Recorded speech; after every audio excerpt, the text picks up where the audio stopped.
प्यारे विद्यार्थियों नमस्कार। स्वागत है आप सभी का आपके अपने YouTube चैनल आरपी स्टडी में। तो जो भी विद्यार्थी बीएसटीसी एग्जाम 2026 की तैयारी कर रहे हैं, बीएसटीसी एग्जाम 2026 की तैयारी करने वाले सभी विद्यार्थियों के लिए ये क्लास बड़ी इंपॉर्टेंट है। क्लास को आपको ध्यान से कंप्लीट पूरा देखना है और लास्ट में कमेंट करना है कि इस क्लास को देखने के बाद कितने क्वेश्चन आपके सही होते हैं और आपकी तैयारी कैसी है। तो आज हम दोस्तों देखने वाले हैं कि बीएसटीसी में राजस्थान जीके से किस टाइप से क्वेश्चन आते हैं। देखो, राजस्थान जीके में काफ़ी सारे बच्चे डर जाते हैं कि राजस्थान जीके में क्या पढूं क्या ना पढूं, क्या छोड़ना है, क्या ज़्यादा पढ़ना होता है। तो देखिए, राजस्थान जीके में बेसिक क्वेश्चन आते हैं, हार्ड क्वेश्चन नहीं आते हैं। इस क्लास पर अपन राजस्थान जीके के दोस्तों 70 बेसिक क्वेश्चन करेंगे जो परीक्षा में बार बार रिपीट हो रहे घुमा फिरा के। यानी ये क्वेश्चन तो दोस्तों अगर आप तैयारी स्टार्ट करते हो तो सबसे पहले राजस्थान जीके के इन 70 क्वेश्चनों को आपको देखना है, फिर आपको पता चलेगा कि तैयारी वो किस तरीके से करनी है और प्रश्न कहाँ से बनता है। ठीक है मेरे विद्यार्थियों, तो चलिए क्लास का शुभारंभ करते हैं। क्लास का पहला ही क्वेश्चन आपके सामने। क्लास का पहला ही क्वेश्चन आपसे पूछा है, राजस्थान की पूर्व से पश्चिम की लंबाई कितनी है। बहुत ही अच्छा क्वेश्चन दोस्तों आपसे पूछा है कि राजस्थान की पूर्व से पश्चिम की लंबाई, या फिर आपसे पूछा जा सकता है उत्तर से दक्षिण की लंबाई। ये दो प्रश्न बहुत बार आ चुके हैं। देखिए, तो अगर पूर्व से पश्चिम की लंबाई पूछे दोस्तों तो वो हो जाएगी 869 किलोमीटर।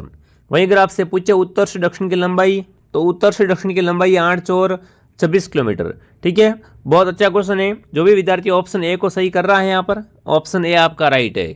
अगला सवाल आपके सामने पूछा है दोस्तों, निम्नलिखित में से कौन सी पर्वत चोटी सिरोही जिले में नहीं है। यहाँ पर फटाफट कमेंट करेंगे साथियों, सिरोही में कौन सी चोटी नहीं है दोस्तों। कमलनाथ, अचलगढ़, देलवाड़ा, शेर। तो देखिए, अचलगढ़ सिरोही में है, देलवाड़ा भी है, शेर भी है, बट जो कमलनाथ चोटी है दोस्तों वो सिरोही जिले में स्थित नहीं है। तो जो भी विद्यार्थी ऑप्शन ए को सही कर रहा है, बहुत बढ़िया। अगला सवाल आपके सामने, निम्नलिखित में से कौन सा सही नहीं है।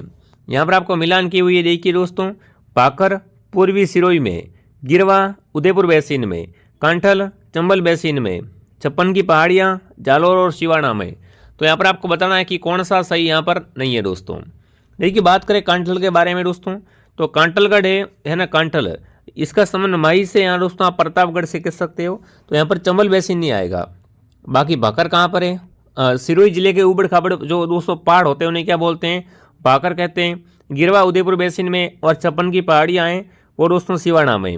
तो यहाँ पर सी ऑप्शन क्या हो जाएगा दोस्तों, आपका असुमेलित हो जाएगा। अगला प्रश्न आपके सामने, राजस्थान में शीतकालीन वर्षा का कारण क्या है। देखिए, शीतकालीन वर्षा को मावट कहा जाता है। अगर आपसे पूछे राजस्थान में मावट क्या है दोस्तों, तो शीतकाल में जब वर्षा होती है उसे मावट कहते हैं दोस्तों। और इसका मुख्य कारण क्या है, क्यों होती है। तो देखिए, पश्चिमी विक्षोभ के कारण, स्थानीय हवाओं के कारण, दक्षिणी पूर्वी मानसून के कारण या उत्तरी पूर्वी मानसून के कारण। तो देखिए दोस्तों, राजस्थान में जो शीतकालीन वर्षा होती है ना, इसका मुख्य कारण है वो है पश्चिमी विक्षोभ। जो भी विद्यार्थी ऑप्शन ए कमेंट कर रहा है, पश्चिमी विक्षोभ बता रहा है, बिल्कुल आपका उत्तर एकदम राइट है। अगला सवाल आपके सामने, निम्न में से कौन सी प्राकृतिक आपदा राजस्थान में घटित होने पर न्यूनतम आकांक्षा रहती है। मतलब आपको बताना है दोस्तों ये ऐसी कौन सी दोस्तों आपदा है तो राजस्थान में घटित होने के चांस बहुत कम है। बाढ़, सुनामी, सूखा, भूकंप। तो देखिए, अगर राजस्थान की दोस्तों बात करें तो राजस्थान में सुनामी के चांस बहुत कम है। किसके दोस्तों, सुनामी आने के चांस है वो बहुत यहाँ पर कम बताए जा रहे हैं। चलिए आगे बढ़ते। अगला सवाल, जसवंत सागर, हेमावास बांध, जवाई बांध और सरदार समद बांध किस नदी बेसिन में आते हैं। देखिए, यहाँ पर आपको जवाई बांध से पता चल गया होगा, साथ में सरदार समद बांध भी है। तो कमेंट करेंगे, जसवंत सागर बांध, हेमावास का बांध और जवाई बांध हैं वो किस नदी बेसिन के भाग हैं। तो ये आते हैं दोस्तों लूणी नदी में। किस में आते हैं, लूणी नदी बेसिन में आते हैं। जवाई बांध को मारवाड़ का अमृत सरोवर कहा जाता है। जवाई बांध राजस्थान के पाली जिले में स्थित हैं। ये बातें अभी आपको साथ साथ में कवर करनी पड़ेगी। अगला सवाल, राजस्थान की किस नदी को रुंडित नदी कहा जाता है। कमेंट करेंगे दोस्तों, रुंडित नदी या रुंडित सरिता किस नदी को कहा जाता है। घग्गर, छाबी, बाणगंगा, माही। तो देखिए, राजस्थान की जो रुंडित नदी है वो अपनी कौन सी हो जाएगी दोस्तों, वो हो जाएगी यहाँ पर बाणगंगा। बाणगंगा नदी को अर्जुन की गंगा भी कहा जाता है साथियों। वहीं अगर आपसे पूछे राजस्थान की मृत नदी, तो राजस्थान की मृत नदी है वो सरस्वती नदी है। ठीक है, सी ऑप्शन आपका राइट है। अगला सवाल दोस्तों आपके सामने, निम्न में से कौन सी नदी सांबर झील में गिरती है। कमेंट करेंगे, सांबर झील में गिरने वाली नदी कौन सी है ये आपको बताना है दोस्तों। चंबल, आहू, बेड़च, यहाँ दोस्तों यहाँ पर मेंढा। तो देखिए दोस्तों सांबर झील में मेंढा नदी गिरती है। डी ऑप्शन आपका राइट है। जिसने भी दोस्तों क्लास को लाइक एंड सब्सक्राइब नहीं किया है, क्लास को लाइक एंड सब्सक्राइब जरूर करें। इस क्लास में दोस्तों इस साल का बहुत बड़ा तोहफा आपको मिलने वाला है, ठीक है ना, बहुत बड़ा तोहफा आपको मिलने वाला है। क्लास को ध्यान से पूरा देख लेना। अगला सवाल आपके सामने, राजस्थान में प्रतिवर्ष 12 सितंबर को किस स्थान पर वृक्ष महोत्सव मनाते हैं? देखिए 12 सितंबर की बात कर रहा हूँ, 12 सितंबर को क्या मनाते हैं? वृक्ष महोत्सव। तो सबको पता है दोस्तों खेजड़ली गांव जोधपुर में अमृता देवी की दोस्तों याद में क्या मनाते हैं? वृक्ष दिवस मनाया जाता है। तो जो भी विद्यार्थी ऑप्शन ए कमेंट कर रहा है बहुत बढ़िया दोस्तों, ठीक है ना। अमृता देवी विष्णु दोस्तों जिन्होंने क्या किया था? बिल्कुल पेड़ों की रक्षा के लिए अपने प्राण दे दिए दोस्तों, ठीक है, उनकी बात कर रहा हूँ मैं। तो उनका जो महोत्सव होता है या वृक्ष महोत्सव मनाते हैं वो अपना आता है 12 सितंबर को, ठीक है, और खेजरली गांव जोधपुर में है। चलिए आगे बढ़ते हैं। अगला सवाल, निम्नलिखित अभ्यारण्यों में से कौन सा उड़न गिलहरी के लिए प्रसिद्ध है? कमेंट करेंगे साथियों कि राजस्थान में उड़न गिलहरी कहाँ पर देखी जा सकती है? सरिस्का, बस्सी, नाहरगढ़, सीता माता। तो देखिए दोस्तों राजस्थान में अगर काले ऋणों की बात की जाए तो काले ऋण तालचापर अभ्यारण्य में पाए जाते हैं। वहीं अगर दोस्तों आपसे उड़न गिलहरी की बात की जाए तो सीता माता अभ्यारण्य में पाई जाती है। सीता माता अभ्यारण्य प्रतापगढ़ और चित्तौड़गढ़ में है। वहीं अगर आपसे दोस्तों पूछे कि राजस्थान के अंतर्गत जंगली मुर्गे कहाँ पाए जाते हैं तो वो पाए जाते हैं माउंट आबू अभ्यारण्य में, ठीक है, ऑप्शन डी आपका राइट है। जो भी विद्यार्थी बीएसटीसी एग्जाम 2026 की जारी कर रहे हैं दोस्तों, बीएसटीसी का संपूर्ण कोर्स दोस्तों आपको आरपी स्टडी ऐप के अंदर मिल रहा है। और इस दोस्तों इस नए साल के उपरांत आप सबको दोस्तों इस कोर्स के अंदर भारी छूट देखने को मिल रही है। जो भी विद्यार्थी नए साल के ऑफर का इंतजार कर रहे थे, यहाँ दोस्तों 3 दिवस के लिए, बिल्कुल 3 दिनों के लिए दोस्तों क्या आ चुका है आपके लिए? शानदार ऑफर आ चुका है।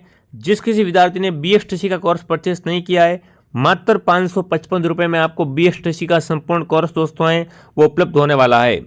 प्ले स्टोर से आरपी स्टडी ऐप को डाउनलोड कीजिए। इस कोर्स में आपको संपूर्ण सब्जेक्ट मिलेंगे, रीजनिंग, हिंदी, अंग्रेजी, साथ में राजस्थान जीके, सीखने अभिरुचि, सब कुछ आपको मिलने वाला है दोस्तों। साथ में स्टूडियो फ्रॉम क्लासेज है, बढ़िया तरीके से दोस्तों आपको पढ़ाया जा रहा है। साथ में हर क्लास के नीचे टेस्ट लिया जाता है, हर क्लास की आपको पीडीएफ मिलती है दोस्तों। तो बढ़िया तरीके से जिसने भी दोस्तों कोर्स ज्वाइन नहीं किया है, कोर्स ज्वाइन करके बढ़िया शानदार तैयारी करनी है ताकि दोस्तों पहली बार में आपका नंबर आ जाए। ज़्यादा आपको टाइम वेस्ट बीएसटीसी में नहीं करना है, क्योंकि जितना जल्दी दोस्तों बीएसटीसी पास कर लोगे उतना जल्दी दोस्तों क्या है रीट का एग्जाम दे पाओगे, ठीक है। तो जिसने भी कोर्स ज्वाइन किया कोर्स को ज्वाइन करें। अगर पेमेंट किसी और नंबर से करना है तो दिए गए हेल्पलाइन नंबर से कॉन्टैक्ट करें। चलिए आगे बढ़ते हैं। अगला सवाल आपसे पूछा, निम्न में से कौन सी मृदा राजस्थान में कपास फसलों के उत्पादन हेतु प्रसिद्ध है? कमेंट करेंगे साथियों। राजस्थान में कपास की फसल करनी है ना, तो उसके लिए कौन सी मृदा सही रहेगी? तो देखिए दोस्तों कपास की फसल के लिए राजस्थान की मृदा है वो है मध्यम काली मृदा। कौन से दोस्तों मिट्टी? मध्यम काली मिट्टी दोस्तों है वो कपास की फसल के लिए सर्वाधिक उपयुक्त रहती है। अगला सवाल, कथोड़ी जनजाति राजस्थान के किस जिले में पाई जाती है? देखिए कथोड़ी जनजाति की विशेषता है, ये क्या करती है दोस्तों? खेर के वृक्ष से कत्था निकालती है, ठीक है ना। कथोड़ी जनजाति है वो खेर के वृक्ष से कत्था निकालती है और ये मुख्य रूप से उदयपुर जिले में निवास करती है। कहाँ निवास करती है साथियों? उदयपुर में।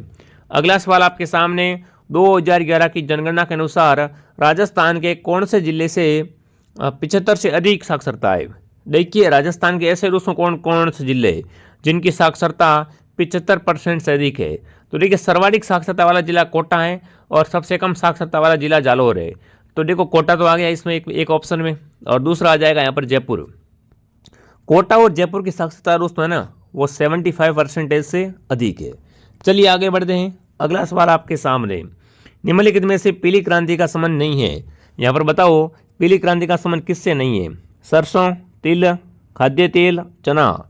देखिए श्वेत क्रांति का संबंध दूध के उत्पादन से और रजत क्रांति का संबंध अंडों के उत्पादन से।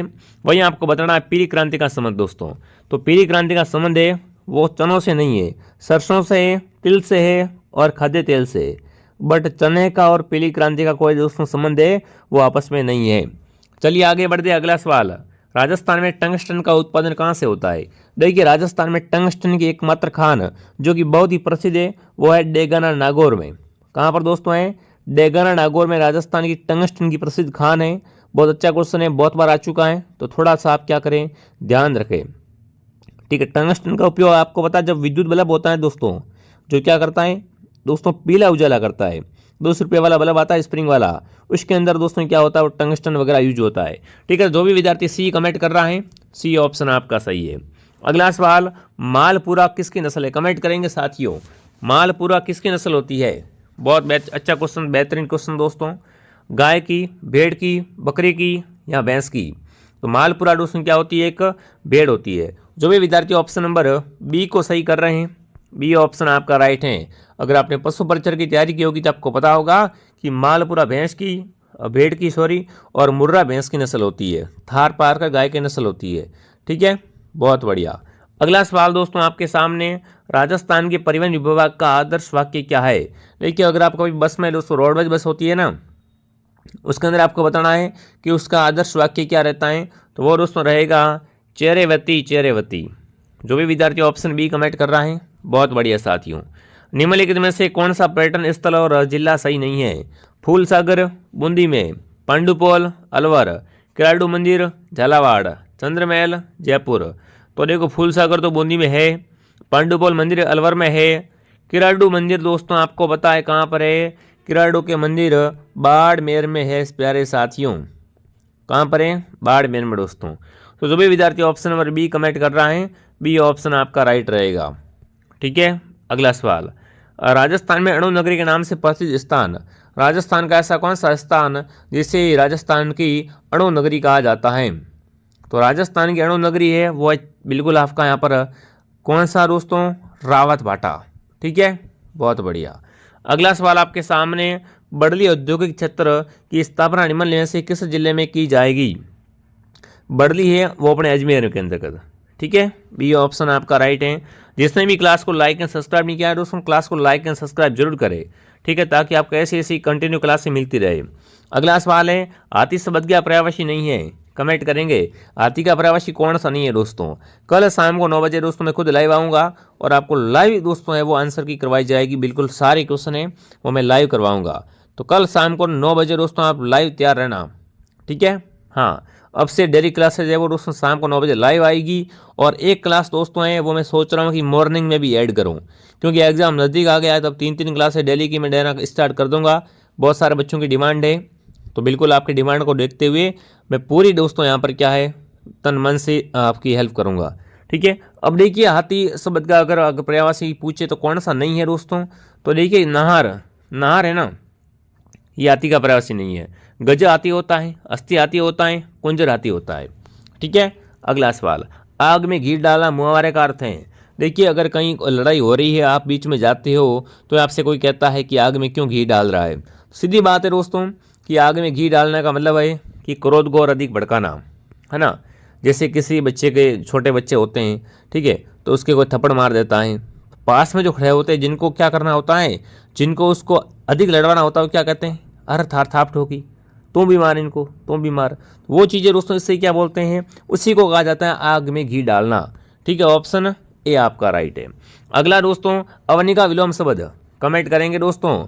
अवनी शब्द का विलोम शब्द, विलोम का मतलब उल्टा। ठीक है, तो अवनी का विलोम अंबर हो जाएगा।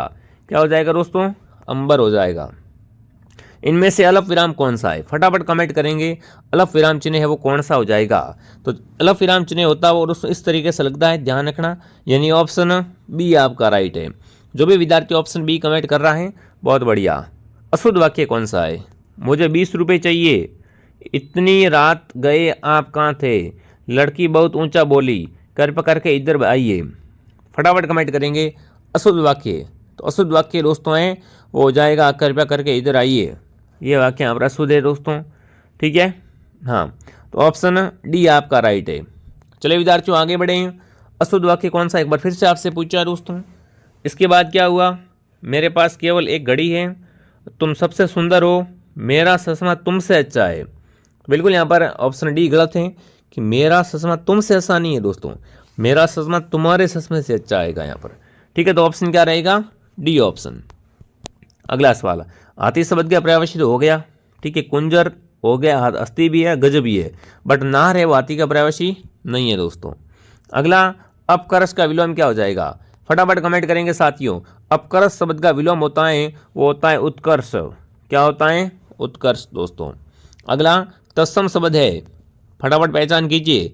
तत्सम और तद्भव, तो तत्सम शब्द है वो है यहाँ पर उल्लुक, बी ऑप्शन सही है। अगला तद्भव शब्द नहीं है।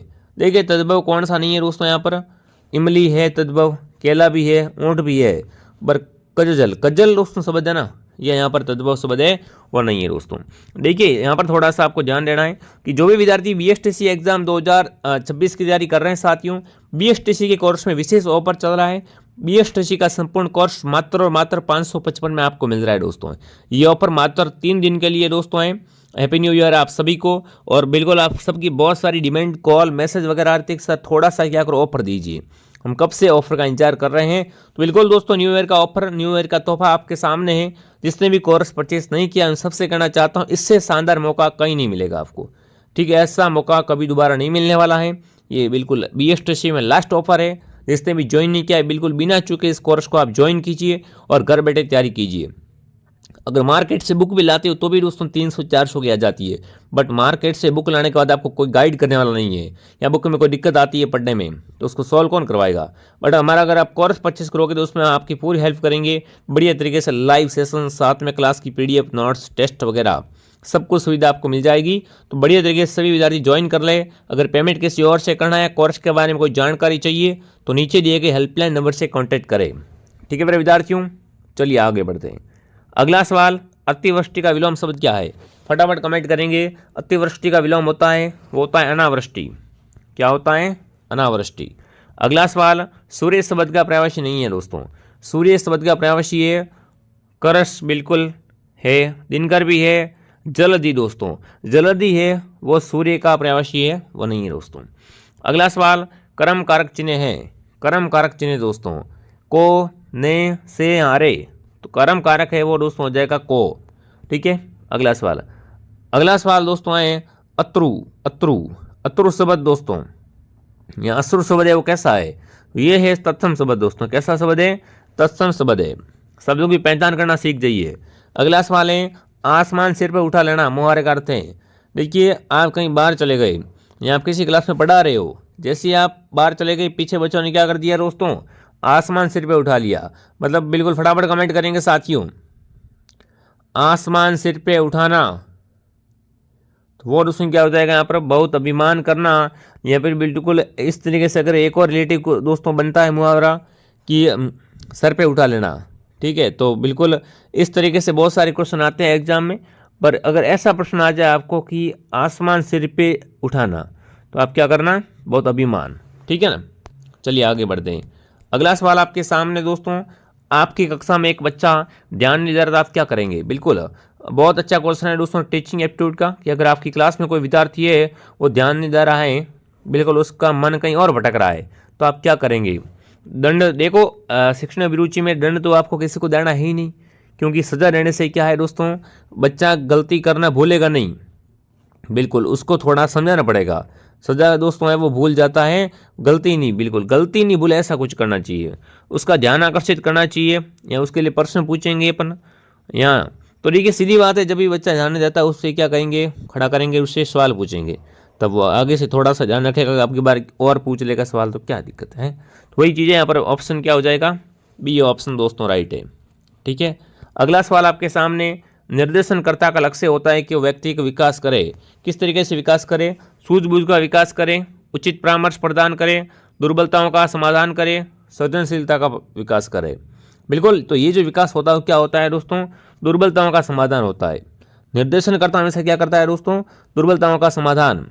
तो सी ऑप्शन आपका राइट है। पाठ्य पुस्तकों से सहायता मिलती है शिक्षण कार्य ठीक करने में, परीक्षा पास करने में, घर कार्य करने में, समय बिताने में। तो बिल्कुल पाठ्यक्रम दोस्तों क्या करते हैं, या पाठ्य पुस्तक क्या करती है दोस्तों? शिक्षण कार्य ठीक से संचालित करती है, ठीक है। अगला सवाल, व्यक्तिगत या सामूहिक रूप से प्रशंसा को तकनीकी भाषा में क्या कहा जाता है? अगर अपन किसी के व्यक्तिगत या सामूहिक रूप से प्रशंसा करते हैं, उसे तकनीकी भाषा में दोस्तों पुरस्कार कहा जाता है।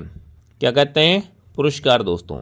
अगला सवाल, वर्तमान शिक्षा प्रणाली में क्या जांच की जाती है? विषय वस्तु के ज्ञान की, कौशल की, मनोवृत्तियाँ की, व्यक्तित्व की। देखिए वर्तमान की जो दोस्तों परीक्षा प्रणाली है, इसमें क्या होता है? इसमें विषय वस्तु का ज्ञान जाना जाता है कि आपको इस विषय के बारे में कितना ज्ञान है, कितनी आपको है वो जानकारी है। छात्रों के प्रगति पत्र उनके अभिभावक को क्यों देने चाहिए?